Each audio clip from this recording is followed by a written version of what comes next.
Hello students, सुबह के 7 बज चुके हैं और मैं आपकी नींद को बेदार करने के लिए आपके अपने चैनल इम्बोल्डन कोचिंग सेंटर पे आ चुका हूं। आज स्टूडेंट्स आपकी बहुत ही महत्वपूर्ण क्लास होने वाली है, क्योंकि आज मैं वो सुर्खियां लाया हूं जो आपके एग्जाम में बहुत ही आसानी पूर्वक पूछी जा सकती हैं। मतलब महत्वपूर्ण है। आज किसी को सम्मान दिया गया है, किसी को पुरस्कार दिया गया है, तो किसी ने जो है शतरंज का मास्टर बनाया गया है। इतनी बेहतरीन आपके लिए आज क्लास लाया हूं। स्टूडेंट्स, आपके नॉलेज के लिए बता दूं कि ये सुबह 7 बजे क्लास चलती है और सुबह 9 बजे आपकी मैथ की क्लास चलती है। तो अपने दोस्तों की नींद को बेदार करने के लिए इस क्लास को अपने दोस्तों तक शेयर कर देना। क्लास को अच्छी लगे तो लाइक कर देना। अभी तक चैनल पर नए हो तो चैनल को सब्सक्राइब कर लेना। आइए शुरू करते हैं आज की क्लास। आपने नाम सुना ही होगा शशि थरूर साहब को। शशि थरूर जो है कौन?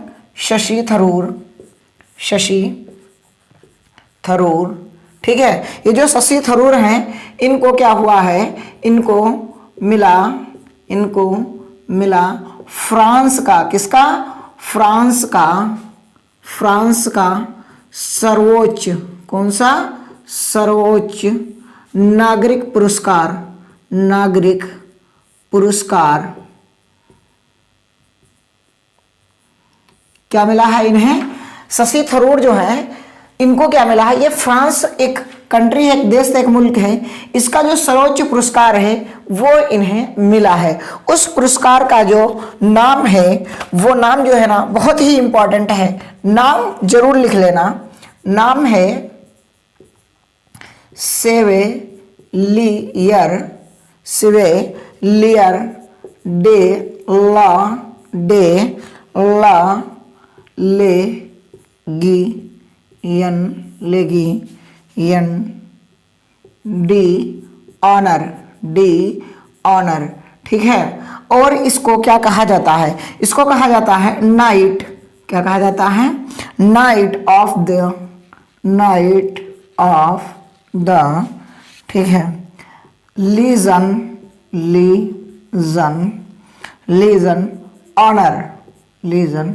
ऑनर। यानी कि ये जो है civilian de la Legion d'honneur है, इसे knight of the Legion Honour भी कहा जाता है। ये पुरस्कार किसको मिला है? शशि थरूर को। ये किस क्षेत्र में दिया जाता है? ये लेखक के क्षेत्र में दिया जाता है या राजनीतिक के विशेष जानकार को दिया जाता है। तो ये लेखक भी हैं और क्या हैं? ये एक राजनीतिज्ञ भी हैं, ठीक है। अच्छा, इसको मिला कहाँ है? ये जो सम्मेलन हुआ है, जो ये समारोह हुआ है, ये नई दिल्ली दूतावास में हुआ है। नई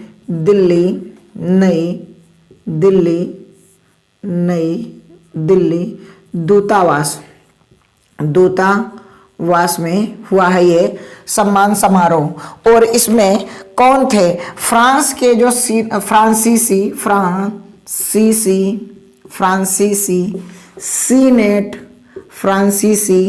सीनेट के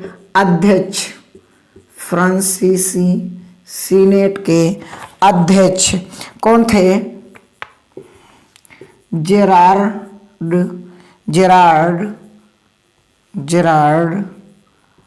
लार्चर, ठीक है। जेरार्ड लार्चर जो थे, इनके द्वारा शशि थरूर को क्या मिला है? ये जो है knight of the Legion Honour, France का सर्वोच्च पुरस्कार किसको मिला है? शशि थरूर को। सर, इसकी शुरुआत कब हुई है? तो इसकी शुरुआत जो है वो आपको पता होगा कि एक यहाँ नेपोलियन बोनापार्ट के नाम से आपने सुना होगा, इतिहास पढ़ी होगी। नेपोलियन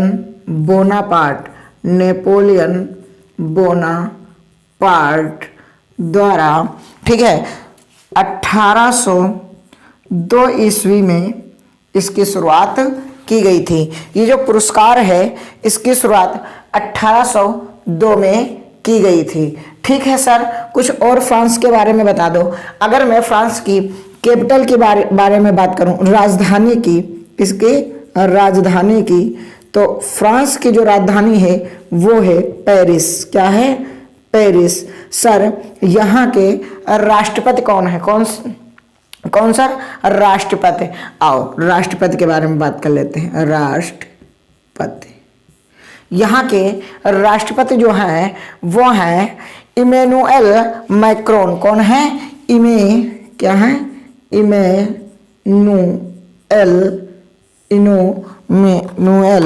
ठीक है, मैक्रोन, ठीक है, ये यहाँ के राष्ट्रपति हैं। क्या है? ये यहाँ के राष्ट्रपति हैं। सर यहाँ की भाषा क्या है? तो यहाँ की जो भाषा है वो है फ्रेंच। क्या है? फ्रेंच। यहाँ की भाषा है फ्रेंच, ठीक है। तो ये तो था कहाँ का? ये फ्रांस के बारे में कुछ जानकारी थी। और शशि थरूर को ये पुरस्कार कहाँ का मिला है? ये फ्रांस का सर्वोच्च पुरस्कार है knight of the Legion Honour, या आप बोल सकते हैं सिवेलियर डे ला, ठीक है, डे ला, अलग पढ़ना, लेगियन डी ऑनर, ठीक है। ये ऑनर जो है ये किसको मिला? शशि थरूर को। ये आपकी पहली सुर्खियां थी। तो आप समझो ये जो न्यूज़ है ये बहुत ही इंपॉर्टेंट है। दूसरी बात है, ये पूछ सकता है कि फ्रांस का जो सर्वोच्च नागरिक पुरस्कार है वो कब से शुरुआत हुई है, किसके द्वारा? तो नेपोलियन बोनापार्ट के द्वारा 1802 ईस्वी में क्या किया गया था? इसकी शुरुआत की गई थी। यह पूछ लेगा तत्कालीन इस समय यानी कि कौन है राष्ट्रपति? तो प्रेजेंट टाइम जो राष्ट्रपति हैं वो इमैनुअल मैक्रोन है। यहाँ की भाषा फ्रेंच है। ये तो था आपका बेस्ट क्वेश्चन। स्टूडेंट्स आप प्यार बनाए रखें इस चैनल पर, ठीक है। आप डेली जुड़ें और आपको डेली करंट अफेयर में वो सवाल कराऊंगा जो एग्जाम से रिलेटेड होगा। करंट अफेयर का मतलब ये नहीं है कि जो कुछ दिन भर में घटना घटी है या जो भी हुआ है उसको हूबहू पढ़ाया जाए, नहीं। जो एग्जाम से रिलेटेड है वो खबरें आपके सामने चलाई जाएं। ये कोई टीवी चैनल नहीं है जहां हर एक खबर सुनाई जाएगी, नहीं। यहाँ वो खबर सुनाई जाएगी जो आपको एग्जाम में दिखे, बस बात खत्म, है ना। आइए अगला जो क्वेश्चन है हमारा, बहुत ही बेहतरीन मैं क्वेश्चन बना के लाया हूं। क्या कह रहा है कि एक सिंगापुर के भारतीय भारतीय मूल मतलब ये पहले भारत के रहने वाले थे के 8 साल के लड़के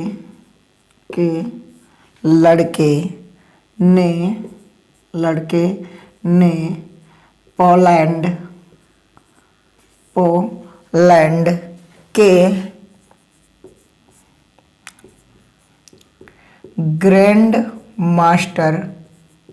ग्रैंड मास्टर को हराया।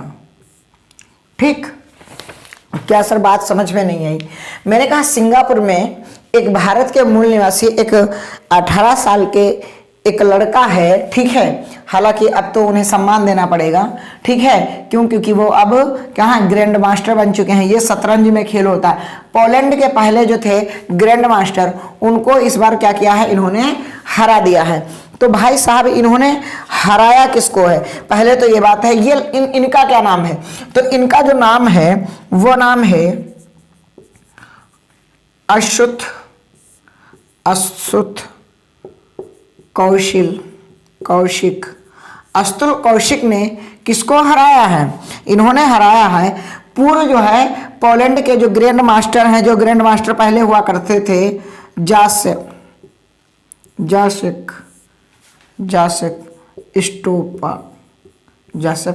स्टोका। इनको जो है किसने हराया है? इन्होंने हरा दिया है। ये पहले भारतीय मूल के थे, यानी कि ये पहले भारत में रहते थे, अब ये सिंगापुर की नागरिकता ले चुके हैं, तो इन्हें भारतीय मूल का कहा जाता है। इन्होंने क्या किया है, ये जासेक स्टोपा को क्या किया है, इस बार हरा दिया है। और ये जो गेम हुआ है, ये गेम कहाँ हुआ है? ये गेम हुआ है, शतरंज का जो गेम है ये स्विट्जरलैंड में हुआ। कहाँ हुआ है? स्विट्जरलैंड में, ठीक है। ये स्विट्जरलैंड में क्या हुआ है, ये आपका खेल हुआ है। और स्विट्जरलैंड में कहाँ पास हुआ है? ये हुआ है बर्गडोर्फर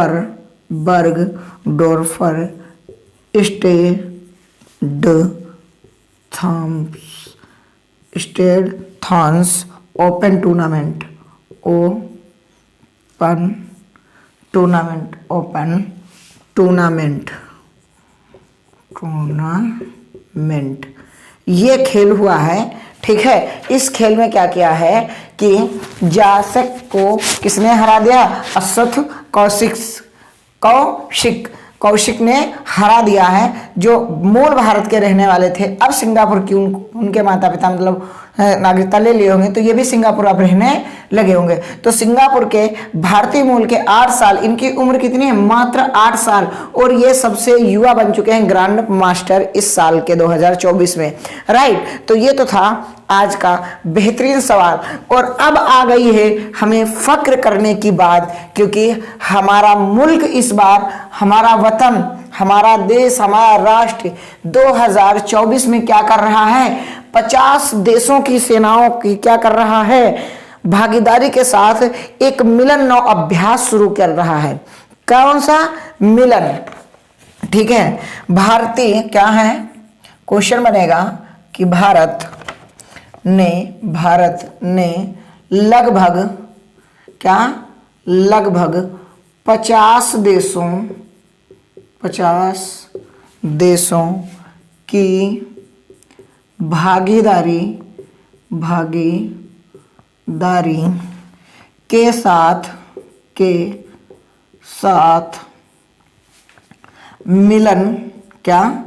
मिलन 2024 नौसेना युद्धाभ्यास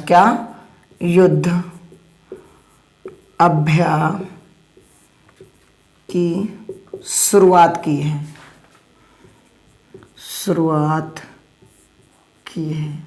या ये कह दूं कि इन 50 देशों के जो मिलन है, जो मिलन युद्धाभ्यास है, नौसेना का युद्धाभ्यास, इसकी जो है मेजबानी भारत कर रहा है। मेजबानी कौन कर रहा है? इसकी मेजबानी भारत कर रहा है। और इसमें कितने देश शामिल हैं? तो इसमें 50 देश शामिल हैं। ये मिलन जो नौसेना के बीच युद्धाभ्यास होता है, ये 2 साल बाद होता है। 2 वर्षीय ये युद्धाभ्यास है। सर और इसके बारे में कोई जानकारी है? हाँ, हमने कहा ये जो युद्धाभ्यास है वो 16 फरवरी से 27 फरवरी 2024 तक चलने वाला युद्धाभ्यास है। कहाँ है? युद्धाभ्यास है। सर ये कहाँ होगा? ये आंध्र प्रदेश, कहाँ? आंध्र प्रदेश के विशाखापट्टनम, कहाँ?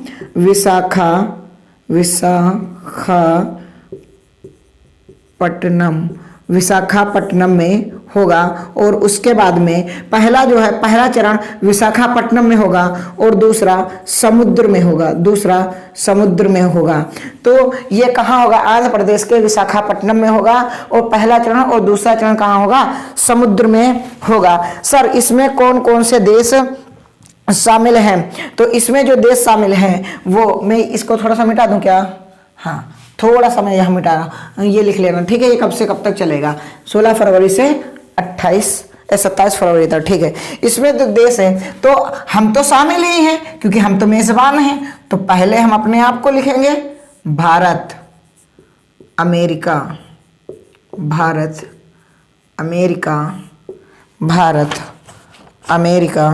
और कौन कौन से? भारत, अमेरिका, जापान, ऑस्ट्रेलिया और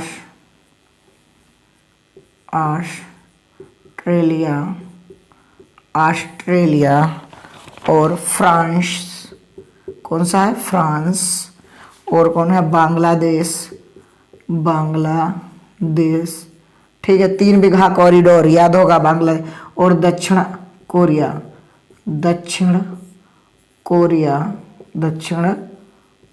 कोरिया और वियतनाम और है कौन? इंडोनेशिया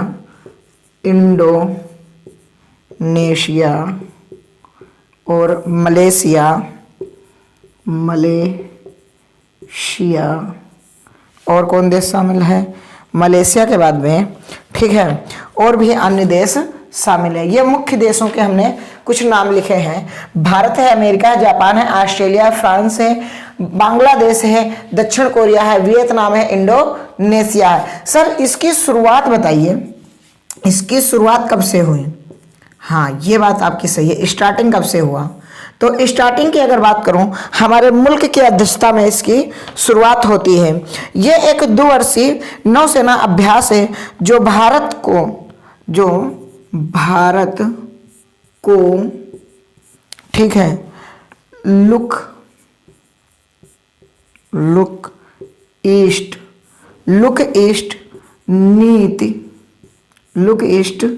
नीति के अनुरूप यानी कि भारत को देखो ऐसा कहा जा रहा है। इंडोनेशिया क्या है? Indonesia, Singapore, Indonesia, Singapore, Sri Lanka,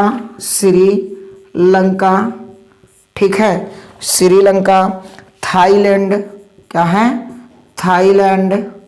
Thailand, Sri Lanka, Thailand की भागीदारी से, क्या? ठीक है, भागीदारी से 1995 ईस्वी में क्या किया गया था? इसकी शुरुआत हुई थी। क्या हुई थी? देखो बात समझिएगा। भारत ने लगभग 50 देशों की भागीदारी के साथ एक मिलन 2024 नौसेना युद्ध अभ्यास की शुरुआत की है। ठीक है, नौसेना युद्ध अभ्यास जो शुरू होगा वो आंध्र प्रदेश के विशाखापट्टनम में शुरू होगा। ठीक है, और बाद में वो समुद्र में होगा। इसमें आपकी जो समुद्र के जितने भी आपके जो है संसाधन भारत के पास हैं, वो चाहे युद्ध तोप हो, चाहे सबमरीन हो, ये सारी चीजें क्या होंगी? इसमें क्या है? युद्ध अभ्यास में शामिल होने वाली हैं। और हल्के लड़ाकू विमान तेजस जैसे भी इसमें शामिल होंगे। राइट, और क्या होगा कि इसके बीच में क्या है कि Bharat, America, Japan, Australia, France, Bangladesh, दक्षिण Korea, Vietnam, Indonesia, Malaysia, Singapore, Sri Lanka, Thailand जैसे देश इसमें जो है हिस्सा ले रहे हैं इस मिलन युद्ध अभ्यास में। दूसरी बात है, इसकी जो शुरुआत हुई थी वो भारत ने एक टैगलाइन दी थी कि लुक ईस्ट, है ना, लुक ईस्ट नीति के अनुसार इंडोनेशिया और सिंगापुर, श्रीलंका और थाईलैंड, यानी कि अगर हम बात करें तो शुरुआत में मात्र हमारे जो सहयोगी थे वो इंडोनेशिया, सिंगापुर, श्रीलंका, थाईलैंड, ये 4 देश हमारे सहयोगी थे और हम 5वें थे। यानी कि भारत को मिलाकर के मात्र 5 देशों के बीच में ये क्या होता था? युद्ध अभ्यास होता था। अच्छा, इसमें क्या है? इसमें यह है कि एक जैसी विचारधारा रखने वाले जितने भी देश हैं, जितने भी मुल्क हैं, वो यहाँ पास क्या है? आपसी सहयोग को बढ़ावा देना, यानी कि सुरक्षा को विशेष ध्यान में रखते हुए, ठीक है, थल सेना को मजबूत करने के लिए ये युद्ध अभ्यास चलाया जा रहा है। दूसरी बात है, आपको बता दूं, भारत में जो नौसेना का जनक है वो मैंने कल ही आपको पढ़ाया था। नौसेना का जनक शिवाजी महाराज को माना जाता है। किसको माना जाता है? शिवाजी महाराज को। छत्रपति शिवाजी महाराज को क्या माना जाता है? भारत में नौसेना का जनक माना जाता है। तो शिवाजी महाराज को क्या मानते हैं हम लोग? भारतीय नौसेना का जनक कहा जाता है। आप सोच रहे होंगे इतनी जानकारी काफी है। हाँ बिल्कुल, इससे ज्यादा आपसे नहीं पूछा जाएगा, डिटेल मैंने दे दी है। ये 16 फरवरी से 27 फरवरी तक चलने वाला युद्ध अभ्यास है। 50 देशों की भागीदारी है। मिलन इसका नाम है। शुरुआत विशाखापट्टनम बंदरगाह पर होगा। ठीक है, दूसरा जो है जो दूसरा चरण होगा वो कहां होगा? वो आपका समुद्र में होगा।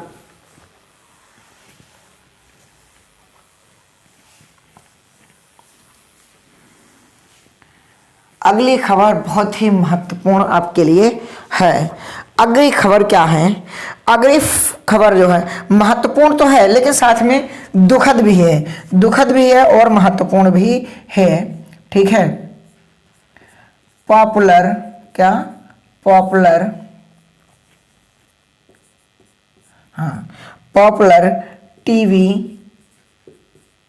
Actor, popular TV actor Rituraj, Rituraj, ठीक है, सिंह का, ऋतुराज सिंह का 59 साल की उम्र में, 59 साल की उम्र में निधन हो गया, ठीक है, निधन हो गया, ठीक है, ये क्या हो गया है, इनका निधन हो गया है, ठीक है। और क्या है कि एक बहुत ही महत्वपूर्ण है खबर, क्या है, प्रधानमंत्री पीएम है ना, लिख लेते हैं, लिखना कम पड़ेगा। प्रधानमंत्री मोदी जी ने क्या किया है, प्रधानमंत्री मोदी जी ने क्या किया है कि उत्तर प्रदेश, क्या, उत्तर प्रदेश में, उत्तर प्रदेश में संभल जिला, क्या है, संभल में, ठीक है, संभल में रखी, संभल में रखी श्री कल्की मंदिर की आधारशिला, मंदिर की आधारशिला, आधारशिला, ठीक है। ये आपका महत्वपूर्ण है, आपसे पूछ लेगा कि प्रधानमंत्री ने संभल में एक नए मंदिर की नींव रखी थी, उसका क्या नाम था, तो कल्की मंदिर की स्थापना की है। ये उत्तर प्रदेश राज्य है और यहाँ के हमारे सीएम योगी आदित्यनाथ जी हैं, ठीक है जी। आइए आगे बढ़ते हैं। एक और प्रधानमंत्री ने एक सराहनीय काम किया है, ठीक है, वो क्या है, वो आते हैं आपके सामने रखने के लिए। अगला जो काम है बहुत ही बढ़िया काम है कि जम्मू वही कश्मीर वाला, जम्मू में प्रधानमंत्री यानी पीएम जी ने दुनिया का सबसे ऊंचा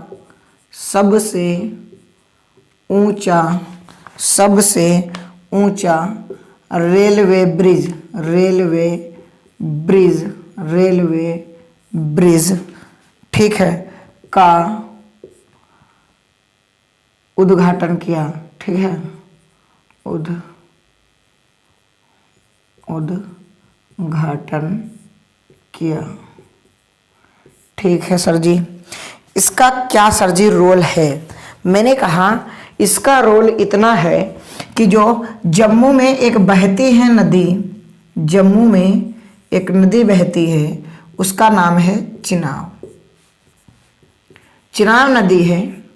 और इस नदी पर क्या हुआ है कि 359 मीटर ऊंचा, 359 मीटर ऊंचा और 1.3 किलोमीटर लंबा, ठीक है, इस ब्रिज का क्या किया है, इस ब्रिज का क्या किया गया है, उद्घाटन किया गया है, इस पुल का उद्घाटन किया गया है। जो कि मैं अगर बात करूं, जो एफिल टावर है ना, एफिल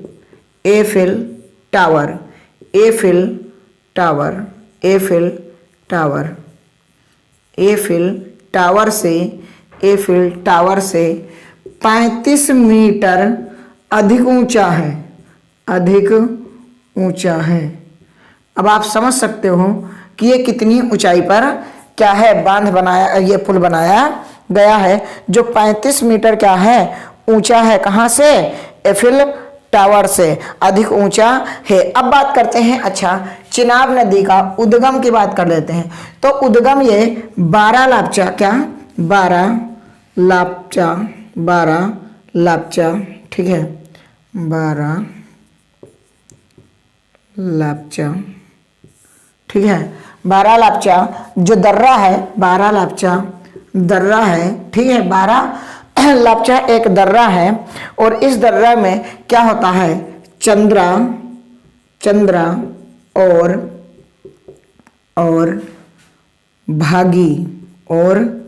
भागी नामक, ठीक है, दो धाराओं से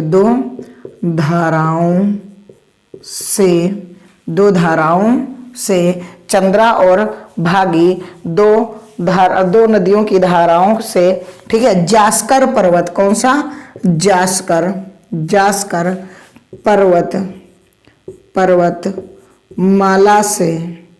पर्वतमाला हिमाचल प्रदेश, कौन सा, हिमाचल प्रदेश से निकलती है, से निकलती है और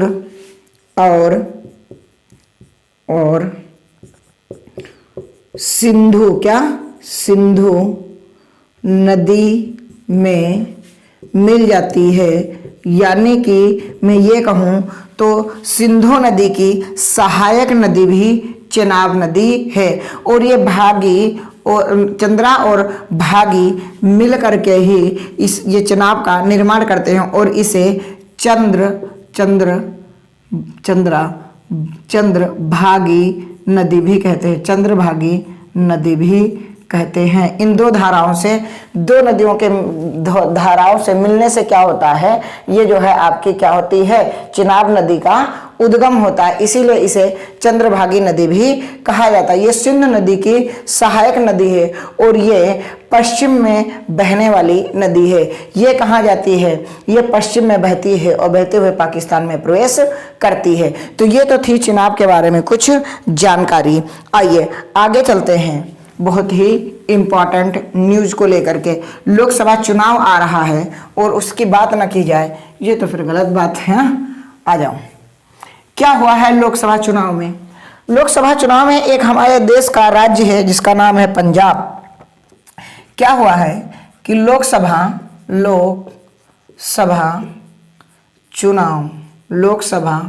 चुनाव के लिए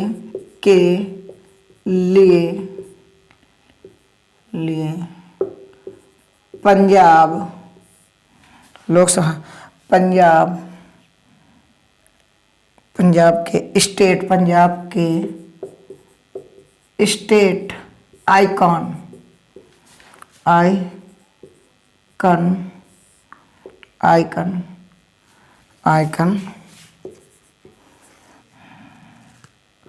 शुभमन गिल को चुना गया है। ठीक है, शुभमन गिल क्या करेंगे, शुभमन गिल ये करेंगे कि ये जो स्टेट आइकन इन्हें बनाया गया है, पंजाब का स्टेट आइकन, ये शुभमन गिल को बनाया गया है। और इनका ये काम है कि पिछली बार जो चुनाव हुए थे उसमें वोट परसेंट था 65.96%। पहले वोट परसेंट था ये। अब इनको क्या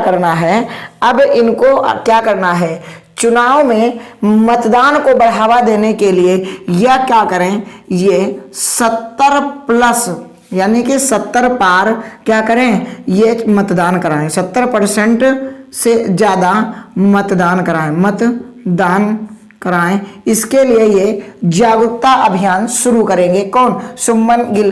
पंजाब के अंदर जो पिछला चुनाव था वो 65.96% था।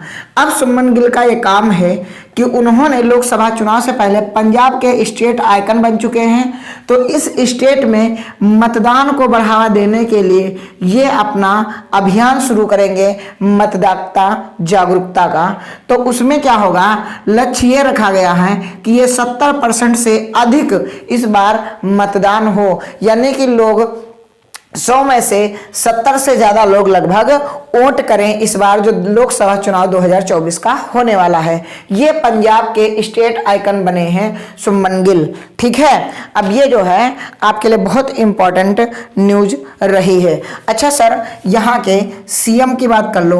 ओहो, सीएम की तो आपको पता ही होगा, कौन है बताओ, भगवंत मान यहाँ के क्या हैं, सीएम हैं। और यहाँ के गवर्नर कौन है, यानी कि सर जी राज्यपाल कौन है, तो बनवारी लाल पुरोहित। कौन है, बनवारी लाल पुरोहित। कौन, पुरोहित ये यहाँ के गवर्नर हैं, कहाँ के, पंजाब के। और पंजाब की अगर कैपिटल की बात करें तो चंडीगढ़। क्या है, चंडीगढ़ यहाँ की क्या है, कैपिटल है चंडीगढ़। कहाँ की, पंजाब की। और पंजाब की अगर मैं बात करूँ पक्षी की, क्या मैं बात करूँ, पक्षी की, यहाँ का राजकीय पक्षी क्या है? तो उत्तरी गौशक है। क्या है? उत्तरी गौशावक। उत्तरी गौशावक यहाँ का पक्षी है। और अगर मैं पुष्प की बात करूं, किसकी? पुष्प की, तो पुष्प यहाँ का है क्या है?